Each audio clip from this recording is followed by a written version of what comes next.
Comment dire en chinois? Les buzzwords. Bonjour, bienvenue dans notre cours de chinois, un cours qui vous permet de vous connecter à la société chinoise à travers les nouveaux mots qui y émergent.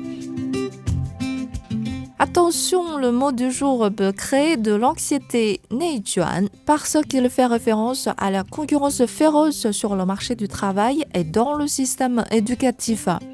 Composé de deux caractères nei intérieur et juan enroulement, le terme est traduit par involution qui est le contraire de évolution.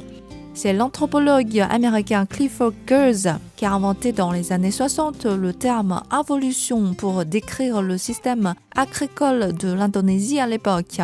Selon lui, la société indonésienne se développait sans progresser.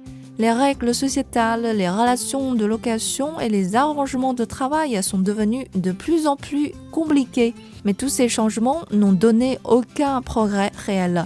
Les anciens modèles n'ont fait que se complexifier.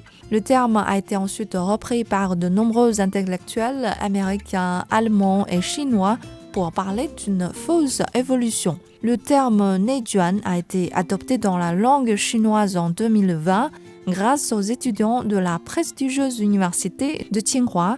Quelques-uns d'entre eux ont été pris en photo par hasard quand ils étaient en train de lire un livre ou écrire un article sur ordinateur tout en se déplaçant à vélo dans le campus. Ces photos sont devenues virales sur Internet. Les internautes sont choqués par les efforts que peuvent consacrer ces jeunes déjà très brillants et la concurrence entre eux.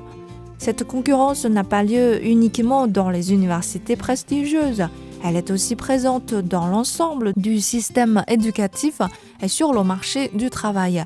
Pour se démarquer des autres et réussir, on est piégé parfois dans des efforts inutiles du genre passer sa dissertation de 3000 mots à 8000 mots ou bien faire volontairement des heures supplémentaires qui ne sont pas productives. Donc, dans le premier temps, le mot faisait référence à une sorte de concurrence péjorative. Mais 3 ans après, neijuan, involution, n'est plus autant cité au quotidien des Chinois. Ou plutôt, le mot est aujourd'hui raccourci. Le caractère nei est supprimé. On ne parle que de juan dans le sens de rivaliser avec les autres en consacrant d'énormes efforts. On peut rivaliser du diplôme, juan xueli, rivaliser de la forme, juan shencai, rivaliser de l'enfant, juan haizi. Tout peut être rivalisé. Et le mot est devenu quelque peu neutre. Juan suggère désormais la nécessité de faire davantage d'efforts pour réussir mieux que les autres. Et après tout, il y a toujours une partie des gens qui tirent profit de l'acharnement de la concurrence, heureusement.